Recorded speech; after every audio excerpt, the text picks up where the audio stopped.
Bonjour, je me propose par ce petit enregistrement de vous apporter, si ce n'est quelques petits éclaircissements, mais au moins, au-delà de ça, des outils et des moyens de faire face à cette période difficile que nous vivons tous, face à l'attaque de ce fameux coronavirus.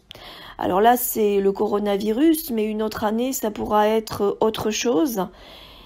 Et je pense que c'est le moment de s'arrêter un petit moment et de faire le point et de réfléchir à des réformes, des modifications à faire dans son hygiène de vie, dans son mode alimentaire, dans son mode de vie, dans son mode d'activité pour pouvoir faire face à ce genre d'attaques qui de toute façon se renouvelleront. Pourquoi elles se renouvelleront? Parce que des virus, il y en a toujours eu, il y en aura toujours.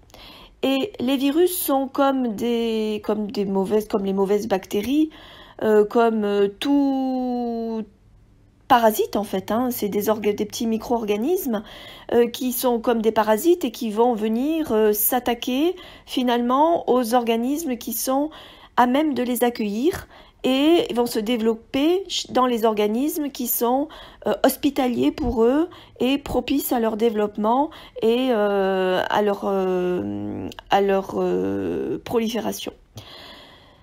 L'autre jour, j'ai animé un stage de jeunes, il n'y a pas longtemps, il y a 3 jours, j'ai fait un stage de jeunes et de nettoyage individuel au Maroc et je me promenais dans le jardin et il y avait quelques merveilleux gros tournesols. Je m'approche de ces fleurs que je trouve très très belles et je me rends compte qu'au milieu de la cœur des fleurs, il y avait des tas d'insectes qui étaient en train d'attaquer les fleurs et de tuer les fleurs. Je regarde le premier, je regarde le deuxième, je regarde le troisième et je me rends compte qu'au bout de l'allée, il y a 2 plants de tournesol, plus gros que les autres, en meilleure santé, sur lesquels il n'y a pas d'insectes. Et sur lesquels, par contre, il y a beaucoup pas de fourmis, n'importe quoi, d'abeilles qui venaient butiner et faire leur provision de nectar. Alors pourquoi est-ce que les premiers étaient infestés et pas les deuxièmes? Parce qu'il ne veut pas dire qu'au bout du compte, peut-être que les deux derniers ont été attaqués, mais en tout cas, les 2 derniers résistaient, n'étaient pas attaqués par les insectes, parce qu'ils étaient plus costauds et que certainement, ils n'avaient pas un environnement qui était propice à l'attaque de ces insectes. Pour le virus, c'est la même chose. En fait, qu'est-ce qui se passe quand on attrape un virus tel que la grippe ou le coronavirus ou ce genre de virus qui vont plutôt déclencher des réactions au niveau ORL? On va déclencher des réactions qui vont nous faire évacuer des glaires, nous faire moucher, nous faire sortir ce qu'on appelle des mucus. En fait, c'est des maladies à col, des maladies à mucus. Les muqueuses vont être agressées et on va fabriquer beaucoup plus de glaires, de mucus qu'on va expectorer. Donc la première chose, ça va être le moyen de défense, le moyen de faire sortir le virus, de l'évacuer. Parce qu'en fait, quand on a une attaque virale ou bactérienne, la réaction de notre organisme, c'est de s'en débarrasser, de faire sortir tout ce qu'il peut, de se nettoyer. Et en fait, ces attaques de parasitaires, provoquent des gros nettoyages dans notre organisme. C'est ce qui se passe chez les tout petits enfants quand ils ont les maladies infantiles.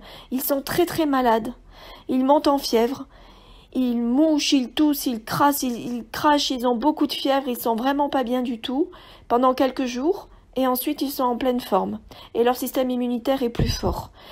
Subir les attaques de virus, de parasites, de bactéries peut être l'occasion de se renforcer. En tout cas pour notre organisme, c'est l'occasion de se nettoyer et de se renforcer. Et on peut transformer ces attaques-là en atouts. Mais ça devient dangereux quand ils vont s'attaquer à des organismes qui sont déjà affaiblis. Et affaiblis, ça veut dire que ce sont des organismes qui sont déjà encrassés. Si vous avez les poumons qui sont déjà encrassés de mucus, qui sont déjà fragilisés, si vous avez des muqueuses qui sont déjà affaiblies, qui sont déjà enflammées, et bien dans ces cas-là, le virus va être très difficile à combattre. Le nettoyage va être très difficile à faire, les sorties des déchets ne vont pas bien se faire du tout, et c'est dans ces cas-là qu'on est affaibli longtemps, voire qu'on en décède. Donc, que fait-on? Eh bien, la première chose à faire, il aurait fallu la faire avant l'entrée de l'hiver, c'est des précautions à faire, à voir et à retenir. c'est avant chaque hiver, à l'automne. L'automne est le moment des nettoyages. Et là, on va faire des nettoyages. On va faire un nettoyage du foie. On va prendre soin de ses poumons. On va prendre soin surtout de ses reins et de son côlon. On va nettoyer toutes les voies de sortie et de traitement des déchets.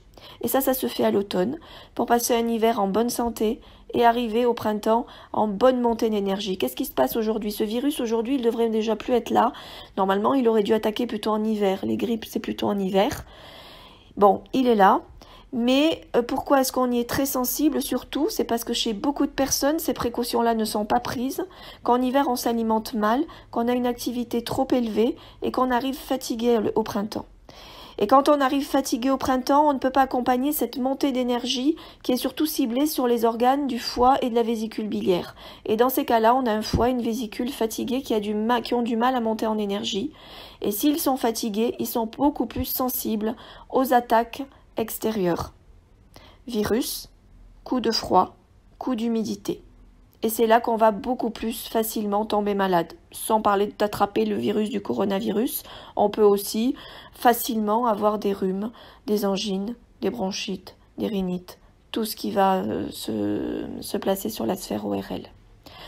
Donc la première chose à faire maintenant, c'est quoi? C'est prendre soin de son foie, mais surtout ne pas le nettoyer. J'insiste, de toute façon, on ne nettoie pas le foie au printemps, c'est le soutenir. Donc la première chose à faire, facile, c'est faire une cure de plantes pour soutenir son foie.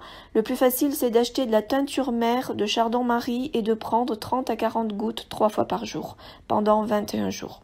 Ça, c'est le premier réflexe. Deuxième chose facile à faire, c'est de mettre une bouillotte sur son foie tous les soirs.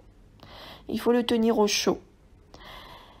Alors, ensuite, il va falloir prendre soin, l'autre voie de sortie majeure des déchets, mais qui aussi est une zone très importante pour notre système immunitaire, ce sont les intestins, le gros intestin, le côlon. Il faut absolument, lui, le nettoyer maintenant. Il ne faut surtout pas rester avec un amas de sel dans les intestins, dans le côlon.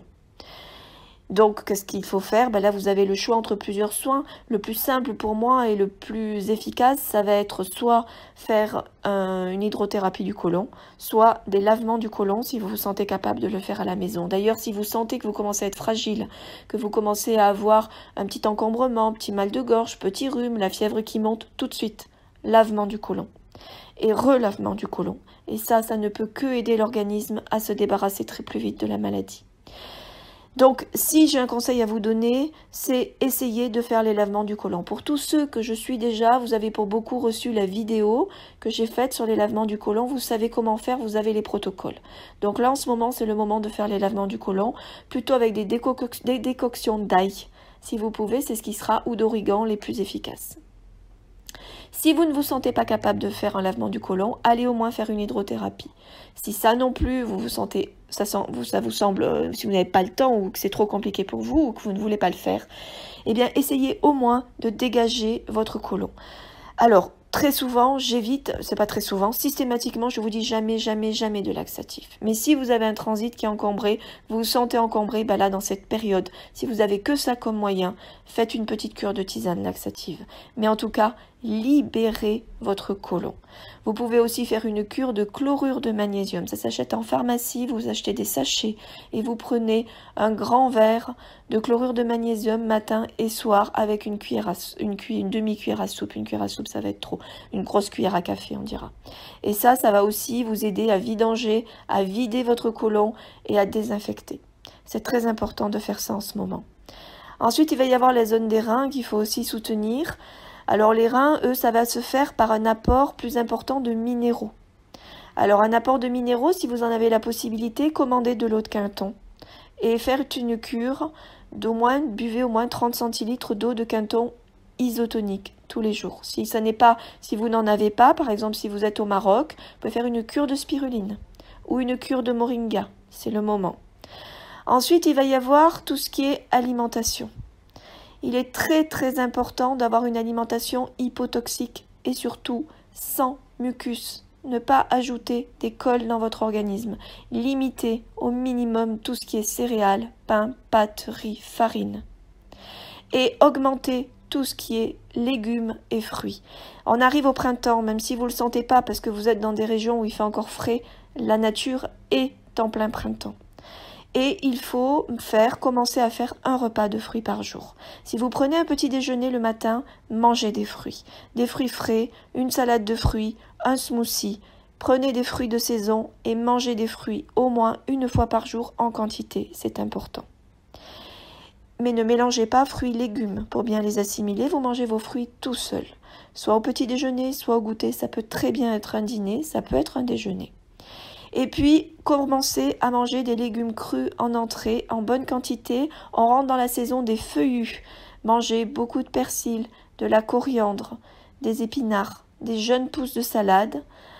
Voilà, tout ce qui est verdure, c'est le moment d'insister. Du céleri en branches, cru si possible. Ce qui ne vous empêche pas de manger chaud à côté, bien sûr, il faut. Mais mangez un maximum de légumes, apportez-vous beaucoup de vitamines, beaucoup de minéraux. Ça, ce sont les choses essentielles dans l'alimentation. Des graines germées, si vous pouvez en faire. Ajoutez des algues dans ce que vous mangez. Dans les aliments importants, ça va être ça. Si vous avez le foie, vous sentez que votre foie est un peu faible, vous pouvez ajouter du vinaigre de cidre dans vos repas. Ça va aider votre digestion, aider votre foie et l'équilibrer. Et puis reposez-vous le plus possible, faites des grandes nuits, couchez-vous plus tôt. Le week-end, faites des siestes. Et dès que vous pouvez, sortez, vous aérez, respirez le plus possible dans la nature, allez dans les parcs, marchez. Et puis petit rituel du matin, parce qu'il va falloir stimuler la lymphe aussi, très très facile à faire. Vous achetez une brosse. Si vous ne connaissez pas le rituel du brossage à sec, cherchez sur internet, c'est facile à trouver. Vous faites un brossage à sec, ça prend 3 minutes, tous les matins, dans votre salle de bain. Brossage à sec avec la brosse, vous vous brossez bien, vous vous frictionnez. Ensuite, vous prenez une douche et vous terminez votre douche par un petit jet d'eau fraîche. Essayez de monter des jambes, pouf, pouf, pouf, jusqu'en haut. Ne vous forcez pas, il ne faut pas avoir froid, il ne faut pas grelotter, mais petit à petit, essayez de monter le plus possible et de vous asperger d'eau fraîche tous les matins. Ensuite, vous vous séchez et vous sautillez les bras en l'air dans votre salle de bain. Vous faites des petits bonds, des petits sauts pour stimuler votre lymphe, c'est très important. Si vous habitez à Paris, essayez de prendre 1 ou 2 stations de métro de moins, excusez-moi, et de marcher le plus possible. D'abord, ça va éviter la promiscuité et ça aussi, ça va faire du bien à votre système lymphatique. Voilà, je crois que j'ai fait le tour de ce qui était important de faire, mais la chose primordiale au-dessus de tout, c'est de ne pas avoir peur. Faites confiance à votre organisme. Il est capable de faire face à une attaque de petits virus. N'ayez pas peur. La peur est le pire des maux. Si vous avez peur, forte chance que vous vous fragilisiez. N'ayez pas peur, faites confiance à votre corps, ne succombez pas à la psychose ambiante. La psychose ambiante est la pire des armes et la meilleure des alliés pour le virus et pour tout ce qui se passe aujourd'hui. Dites-vous que c'est la meilleure occasion de réfléchir à comment vous vivez, comment vous mangez, comment vous traitez votre corps. Essayez de l'écouter, essayez de lui faire du bien, allez dans son sens et essayez que ça soit une bonne fois pour toutes et pas juste un coup dans l'eau. Voilà, et si vous avez besoin de moi pour une consultation, pour des conseils, pour aller un peu plus loin, même faire des petits jeûnes ou des petites cures à distance, je suis là. Vous pouvez m'appeler et me contacter par mail ou par WhatsApp quand vous voulez. Je vous souhaite de bien vous occuper de vous, renforcez-vous, profitez de cette occasion qui vous est donnée et je vous dis à très vite.